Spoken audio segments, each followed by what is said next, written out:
Assalamualaikum warahmatullahi wabarakatuh. Bismillahirrahmanirrahim. Hamdan wa thana'an laka ya Allah, salatan wa salaman laka ya Habiballah, wa ala alika wa ashabika ya khaira khalqillah, laka ya Rasulullah, wa li jami' man ittaba'a dinaka ya Habiballah, haqiqatan min ladun Adam la yaumil qiyamah.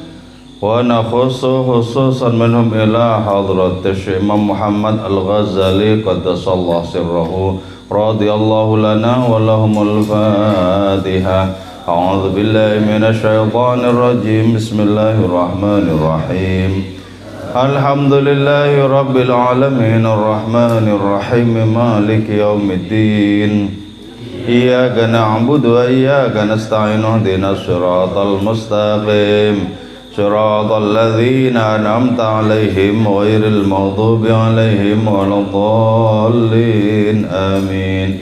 Litaqarrubina ila Allah ta'ala limahabbatina ila Rasulillah sallallahu alaihi wasallam, li salamatina fid din wad dunya wal akhirah, li qada'i duyunina, li qada'i hajatina min hawaijid dunya wal akhirah, لتيسير أرزاقنا حلالا طيبا مباركا كثيرا واسعا، لصحة جسدنا وقلوبنا، لشفاء أمراضنا ظاهرا وباطنا، لدفع البلايا والمحن والفتن والأمراض والأسقام، لمنافعنا لمصالحنا لأهل بيتنا وأولادنا وذرياتنا وجوارنا وأصدقائنا وجميع المسلمين والمسلمات والمؤمنين والمؤمنات الأحياء منهم والأموات، ولعز الإسلام والمسلمين بجودك يا الله، بشفاعة نبيك يا الله، ببركة أوليائك يا الله، وبأسرار الفاتحة. أعوذ بالله من الشيطان الرجيم. بسم الله الرحمن الرحيم. الحمد لله رب العالمين الرحمن الرحيم مالك يوم الدين. إياك نعبد وإياك نستعين اهدنا الصراط المستقيم صراط الذين أنعمت عليهم غير المغضوب عليهم ولا الضالين. Amin. Alhamdulillahirabbil alamin. Kita bisa bersama-sama di dalam kebaikan, di dalam mempersembahkan sholawat kepada junjungan dan tauladan kita Nabi Muhammad sallallahu alaihi wasallam. Juga kita bisa bersama di dalam menyelami pengajian. Tentu ya, sangat penting bagi diri kita untuk memohon kepada Allah Subhanahu wa taala agar ilmu yang kita dapatkan itu berbuah menjadi amal, agar amal kita juga berhiaskan keikhlasan. Kalau suatu saat kita merasakan bahwa beramal baik itu adalah kenikmatan, maka berarti kita sudah mendapatkan karunia rohani. Kalau kita belum merasakan bahwa berbuat baik itu adalah kenikmatan, maka tugas kita adalah memaksa nafsu kita, memaksa diri kita untuk mengerjakan kebaikan. Jadi ada kalanya kita mengerjakan kebaikan karena kita memaksa nafsu untuk mengerjakan kebaikan. Sebab tanpa dipaksa, nafsu tentu saja tidak mau berbuat kebaikan. Ada kalanya kita sudah menikmati kebaikan dan kita merasakan betapa dengan kebaikan-kebaikan itu kita bisa berakrab ria dengan Allah Subhanahu wa taala. Nah, pada malam hari ini juga insya Allah pada malam minggu wagi selanjutnya saya akan membahas tentang hadis qudsi. Hadis qudsi itu adalah firman Allah yang tidak tercantum di dalam Al-Quran. Jadi firman Allah kepada Kanjeng Rasul atau firman Allah kepada nabi-nabi yang lain. yang tidak ada di dalam Al-Quran. Itu namanya hadis qudsi. Nah, hadis qudsi ini banyak berkaitan dengan masing-masing manusia, berkaitan dengan bagaimana manusia senantiasa memperbaiki diri. Jadi hadis qudsi itu Allah menyapa langsung umat manusia melalui sang Nabi sallallahu alaihi wasallam. Al-mau'izatu tsalitsatu asyarata, adapun ini adalah mau'izah yang ke-13 di dalam kitab Al-Mawaiz Al-Ilahiyah yang disusun oleh Imam Al-Ghazali. Bismillahirrahmanirrahim. Yaqulullahu ta'ala, berfirman siapa Allah subhanahu wa ta'ala, ya bena Adam, wahai manusia, kam min sirajin, betapa banyak dari pelita, qad atfa'at, sungguh telah memadamkan, terhadap itu pelita, rihul hawa, apa angin hawa nafsu. Jadi Allah berfirman, wahai manusia, betapa banyak pelita yang kukirim kepadamu, pelita yang kupersembahkan kepadamu, pelita itu menjadi padam karena dihembus oleh angin hawa nafsu. Jadi ya, di dalam diri kita itu sesungguhnya ada pelita.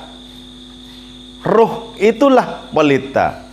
Ruh itu diletakkan oleh Allah Ta'ala dalam diri manusia agar roh itu mengajak manusia kepada Allah, mengajak manusia kepada kebaikan. Seluruh manusia itu punya roh. Artinya seluruh manusia itu punya potensi untuk menjadi orang baik. Seluruh manusia itu punya potensi untuk berdekat-dekatan dengan Allah Ta'ala. Tapi adanya cahaya roh itu seringkali dipadamkan oleh hembusan angin hawa nafsu. Jadi nafsu manusia yang buruk itu namanya nafsu ammarah, nafsu yang mengajak kepada keburukan. Nah, nafsu ini memiliki kekuatan untuk membuat manusia itu serong. Nafsu itu, andaikan manusia tidak memiliki nafsu, tentu tidak serong. Tapi juga andaikan tak memiliki nafsu, tentu manusia tidak akan menjadi lebih mulia dibandingkan malaikat. Jadi dengan nafsu itu manusia bisa menjadi lebih rendah dibandingkan binatang. Dengan nafsu itu manusia bisa lebih unggul bahkan dibandingkan dengan malaikat. Jadi nafsu itu seperti pisau bermata dua. Bisa manfaat kalau kita kelola dengan sebaik mungkin, bisa mudarat kalau tidak sanggup kita kelola. Nah, di dalam diri kita dengan demikian nafsu itu harus kita kelola. Ketika nafsu itu mengajak kita kepada keburukan, kita katakan mau, nggak mau, sana sendiri, gitu loh. Jadi nafsu itu kan ngajak kepada keburukan.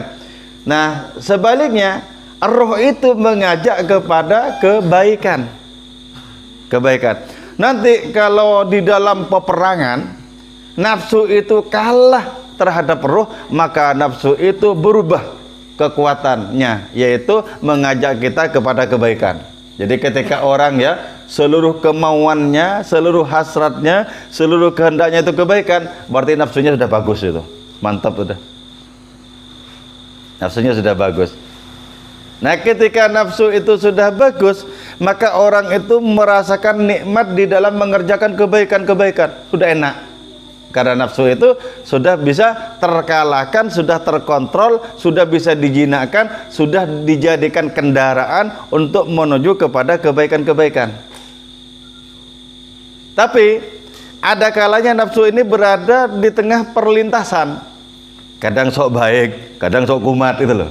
Nah, ini di perlintasan ini, di perlintasan. Hati-hati dengan nafsu yang ada di perlintasan itu. Hati-hati. Sebab tidak selamanya nafsu yang seperti itu bisa dipercaya. Jadi kalau nafsu itu masih seringkali membuat kita kalah, membuat kita kiok, maka hati-hati dengan nafsu. Tapi ketika nafsu itu seluruh keinginannya sudah kebaikan-kebaikan, sebaliknya kita akan senantiasa berbahagia, bergembira lewat nafsu kita itu. Jadi nafsu yang buruk itu cuman nafsu ammarah, cuman satu. Sementara tingkatan nafsu itu ada 7. Yang kedua, nafsu lawwamah. Nafsu lawwamah itu adalah nafsu yang sudah bisa menemukan kesalahan diri sendiri. Oh iya, dari dulu sering cekcok karena engkau sendiri tidak dewasa, kepada dirinya itu loh. Dari dulu sering kali tidak tenang, tidak tentram karena engkau menangnya sendiri. Sudah memberikan kritik kepada dirinya sendiri, itu lawwamah. Itu nafsu yang mulai bagus, mulai dewasa. Iya, dari dulu kenapa kok tidak sholat yang mempeng, itu nafsu lawwamah itu bagus itu. Ketika orang sudah bisa memberikan kritik kepada dirinya sendiri, tanda-tandanya orang itu mau dewasa secara rohani. Tapi ketika orang masih merasa benar terus, itu tanda-tandanya masih kanak-kanak biarpun umurnya tua. Jadi kita perlu apa? Belajar untuk mendewasakan nafsu dengan cara apa? Menemukan kekurangan diri sendiri dibandingkan malah menemukan kekurangan orang lain. Tuba liman syaghalahu aibuhu an uyubin nas, sabda Kanjeng Rasul. Beruntung orang yang sibuk mengurusi kekurangannya sendiri, aibnya sendiri, dibandingkan sibuk mengurusi aibnya orang lain. Nah, itu beruntung sudah, karena sibuk mengkoreksi kekurangan diri sendiri sampai tidak sempat mencari celah-celah kekurangan orang lain, sampai nggak sempat. Oh bagus, itu beruntung sudah. Nah, tentu saja kebalikannya, ketika orang itu masih sibuk mencari kekurangan orang dan merasakan dirinya suci, itu sesungguhnya masih kanak-kanak walaupun umurnya tua. Jadi ya, kita perlu membaca diri sendiri. Itu yang oleh Allah difirmankan, wahai manusia, betapa banyak pelita yang dibikin redup, dibikin padam oleh hembusan angin hawa nafsu. Jadi sebenarnya kita manusia itu adalah makhluk yang baik. Kita lahir suci kok. Kita itu lahir dari rahim ibu masing-masing suci. Nah, tugas kita adalah mempertahankan kesucian itu plus ditambah dengan kebaikan, kemuliaan. Itu saja tugas kita. Kesucian kita pertahankan, tambah dengan kemuliaan, dengan kebaikan. Udah, itu sudah bermutu di hadapan Allah Subhanahu wa taala. Oke.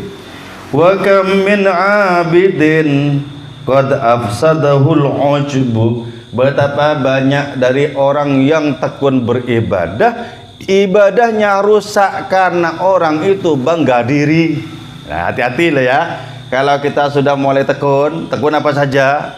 Tekun sholat berjamaah, tekun sholawatan, hati-hati. Kenapa? Ada peluang kita itu memiliki bangga diri.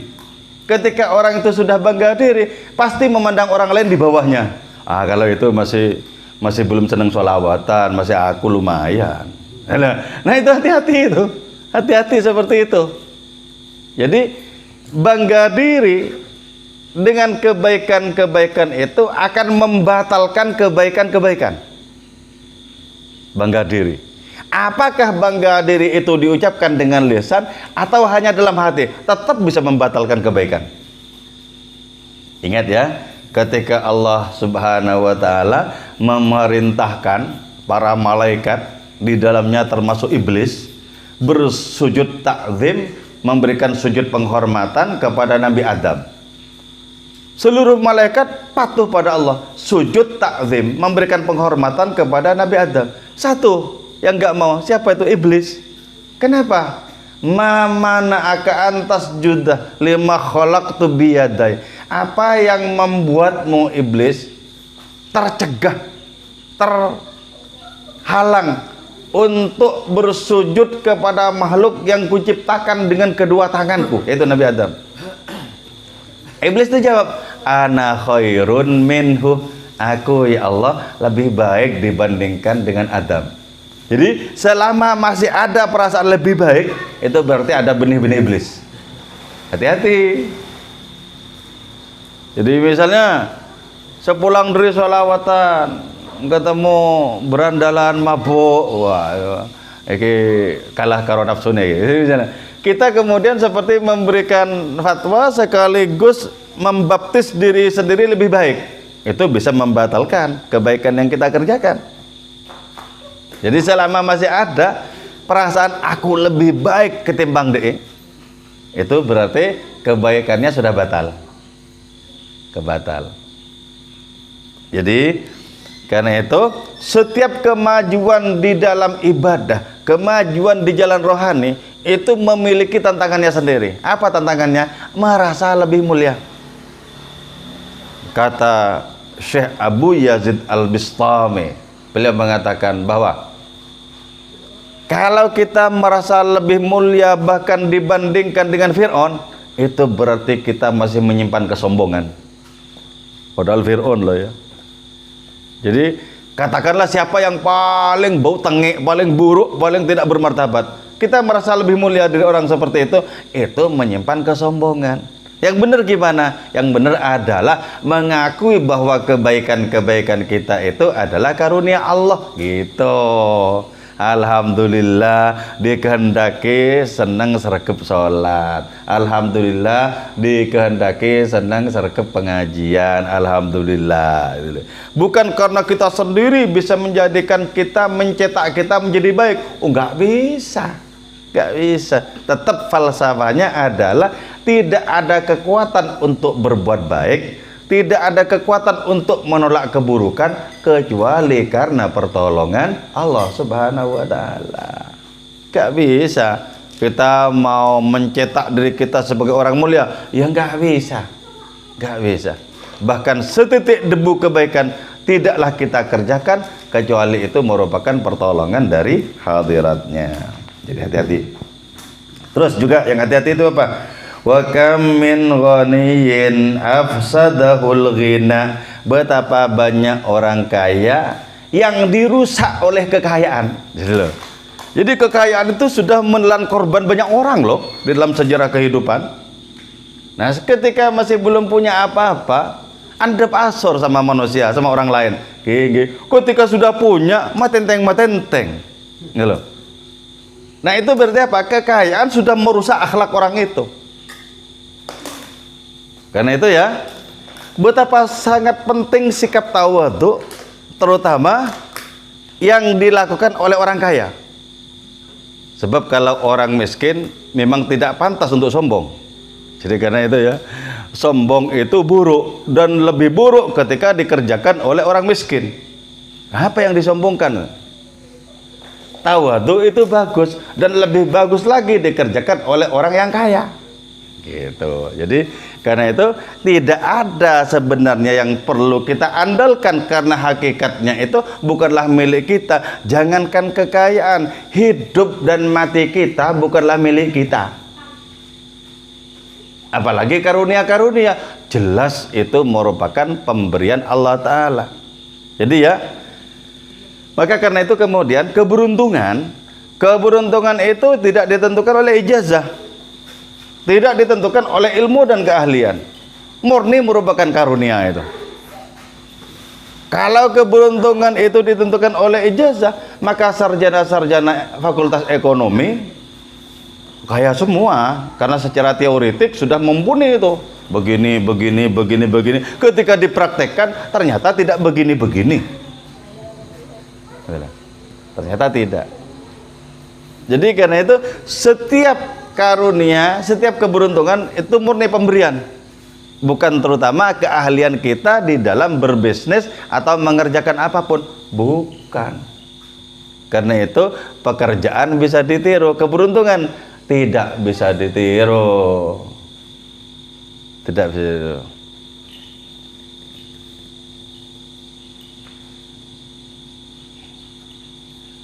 Di dalam peribahasa Madura, al palang layu langlang wal pocuru layu tiru. Orang yang malang itu tidak bisa dicegah. Malang ya malang saja, naudzubillah, semoga kita dijauhkan dari bencana dan malapetaka, nggak bisa dicegah. Wal pocur, orang yang mujur, layu tiru, nggak bisa ditiru itu orang mujur. Pekerjaannya bisa, tapi untungnya, keberuntungannya, kemujurannya nggak bisa ditiru. Itu karunia itu. Karunia. Jadi nggak bisa. Jadi dalam hidup ini setiap keberuntungan mutlak merupakan karunia. Tapi hati-hati, jangan sampai karunia diberikan oleh Allah kepada kita kemudian menjadi jumawa oleh karunia itu sendiri. Jangan sampai. Malah lebih baik kita semakin banyak dikasih karunia, kita semakin rendah hati kepada orang lain. Bagus sekali kalau sudah begitu. Kalau perlu itu ya, orang-orang lain yang nggak punya itu, yang sekiranya tidak segan kalau mau ngutang itu loh. Tapi kalau kita sudah pasang gaya, itu segan itu, mau ngutang itu segan. Saya punya teman ya, bisnisnya itu omsetnya miliaran. Tapi teman ini ahli membaca kedatangan orang. Orang itu datang mau apa itu ahli. Nah, kalau orang yang datang itu wajahnya sudah meringis-meringis, itu mau ngutang. Nah, karena itu kemudian sebelum orang itu ngomong, si teman saya ini bilang, waduh, hancur bisnisku bulan ini. Gitu loh. Jadi ini dalam rangka menolak orang yang datang. Padahal belum ngomong itu orangnya, sudah bilang hancur. Nanti kalau dihancurin beneran sama Allah Ta'ala gimana? Padahal itu banyak loh, omsetnya itu miliaran. Sudah bilang begitu. Jadi karena itu orang yang datang itu dilihat wajahnya, ini mau ngapain ini kan? Jadi sudah serba curiga terhadap orang yang datang, itu serba curiga. Nah, jadi itu berarti apa? Itu berarti kekayaannya itu tidak mengangkat derajatnya menjadi bermartabat di hadapan Allah. Bahkan kekayaannya itu menjadikannya jatuh di hadapan Allah Ta'ala. Kan gitu. Makanya itu ya, adanya derma atau kepedulian terhadap orang lain itu lebih tinggi derajatnya ketimbang ilmu loh. Coba mana yang kita, pandangan kita saja misalnya ya, mana yang lebih berada di hati kita? Orang awam tidak mengerti banyak tentang ilmu agama, hanya sekedarnya saja. Tapi orang awam ini kaya dan luman sekali. Terus orang pinter, alim, tapi pelit sepelit-pelitnya. Coba di hati lebih enak yang mana? Enak yang pertama. Kenapa? Karena yang kedua itu biarpun alim berilmu, tapi pelitnya itu yang bukan main. Pelitnya itu. Nah, ketika seperti itu setan bilang sama teman-temannya, kalau yang alim itu nggak usah digoda itu. Kenapa? Pelitnya sudah menutupi dirinya sendiri. Karena itu ada orang yang awam tapi dermawan, itu tetap diwaspadai oleh setan. Kenapa? Karena walaupun orang itu tidak alim, dermanya itu bisa menghapus dosa-dosanya. Itu loh. Dermanya bisa menghapus dosa-dosanya. Jadi betapa banyak orang yang kaya dirusak oleh kekayaannya itu sendiri. Dirusak. Ini yang perlu hati-hati ya. Rezeki tidak selamanya menuntun kita kepada kebaikan. Ada kalanya rezeki itu mendorong kita, menjurumuskan kita pada keburukan. Wa kam min faqirin afsadahul faqru. Banyak juga orang fakir, orang miskin yang rusak oleh fakirnya itu. Nasibnya itu dibikin fakir oleh Allah, ngambek sama Allah. Hidup sebentar aku rekoso begini, nggak cukup juga rezeki, ngapain sholat? Seolah-olah Allah itu didemo dengan cara tidak sholat. Emang Allah rugi kalau kita nggak sholat? Ya nggak rugi, dikiranya rugi apa? Jadi demonya itu dengan cara tidak patuh, itu demo yang merugikan diri sendiri, bukan merugikan Allah.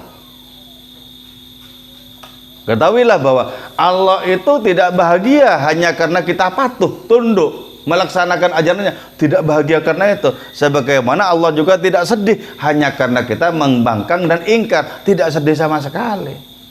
Kepatuhan itu manfaatnya kembali kepada kita, sebagaimana juga pembangkangan itu mudaratnya kembali kepada kita. Allah tidak berurusan dengan kemanfaatan dan kemudaratan itu sama sekali tidak. Jadi makanya ketika saya masih mahasiswa ya, bergabung dengan teman-teman filsafat yang berbicara segala sesuatu dengan cara yang kritis gitu ya. Segala sesuatu bisa dipertanyakan. Nah, ketika enggak datang-datang kiriman, itu demonya apa? Enggak usah sholat subuh. Dikira itu mendemo Allah Ta'ala, padahal itu merusak dirinya sendiri. Dikiranya. Jadi sebagaimana kekayaan yang seringkali juga membuat seseorang itu terpelanting jauh dari Allah, kefakiran juga begitu, sama saja. Jadi dengan kekayaan orang bisa dekat kepada Allah, dengan kefakiran juga orang bisa dekat kepada Allah. Dengan kekayaan orang bisa jauh dari Allah, dengan kefakiran orang bisa jauh juga dari Allah Ta'ala. Sama, peluangnya itu sama.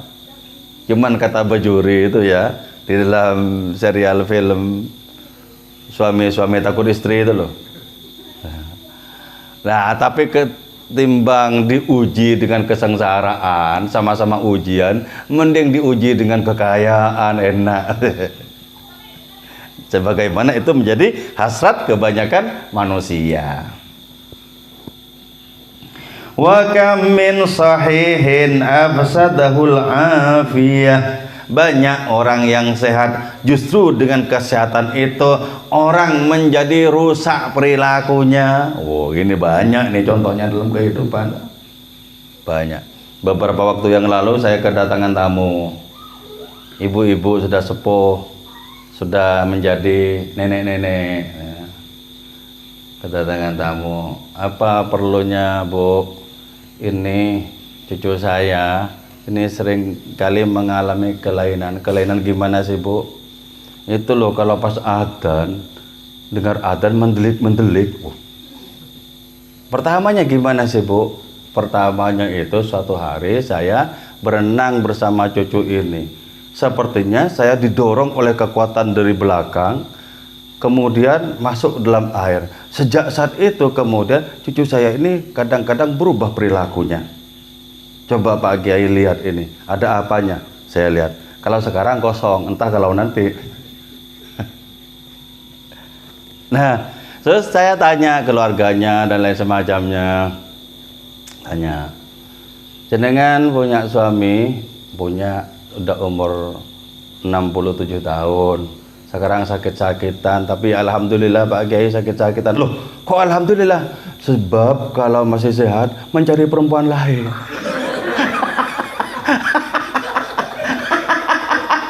Waduh, dalam batin saya ini bahan ceramah.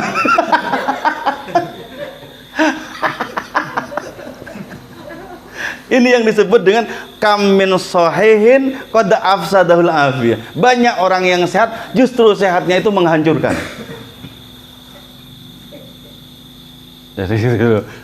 Jadi ternyata tidak semua sehat itu mengantarkan kepada Allah. Makanya ada istilah sehat wal afiat. Yang dimaksud sehat wal afiat itu badannya sehat, akalnya sehat, itu sehat wal afiat. Tapi ada juga yang sehat wal bangsat. Ada juga loh. Jadi ketika sehat tuh ngerampok ternyata, Bu.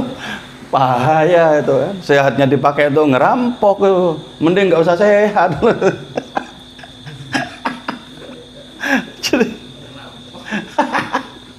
kalau sehatnya untuk mencelakakan orang lain kan bahaya itu. Bahaya. Jadi ada orang yang sakit itu malah disyukuri sama istrinya. Alhamdulillah sakit.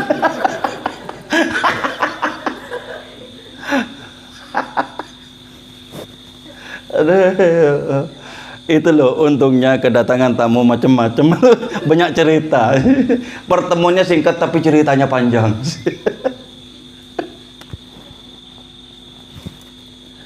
Oke ya, karena ini juga merupakan konten untuk YouTube, jadi tidak usah panjang-panjang.